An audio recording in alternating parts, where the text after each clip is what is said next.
Hi hello every one. 1700 வருஷம் பழமையான ஃபேமஸான சிவன் கோயில் தான் இன்றைக்கி நம்ம பார்க்க போகிறோம்.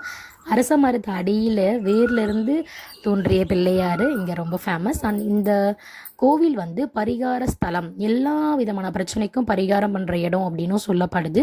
பிரதோஷமானால் இங்கே ரொம்ப விசேஷமாக வந்து பூஜை பண்ணி சாமி வந்து கும்பிடுவாங்க. அண்ட் இவர் வந்து அகத்தியர் வந்து இங்கே யாகம் பண்ணும்போது அதை கெடுக்க பல கெட்ட சக்தி வந்ததாகவும் அதை அகற்ற அம்மனே தன்னுடைய இன்னொரு கண்ணை திறந்து அந்த கெட்ட சக்தியை அகற்றியதாகவும் சொல்லப்படுது. அகத்தியரோட ரொம்ப தீவிர பக்தரானவர் தான் முக்தீஸ்வரர் தான் நீங்கள் பார்த்துட்ருக்கீங்க. ரொம்ப நாளைக்கு அப்புறம் கோவிலில் நிறைய செடி, பூ, மரம் எல்லாமே பார்த்தோம். அதில் ஒரு வகையான பூ இது நாகலிங்க பூ.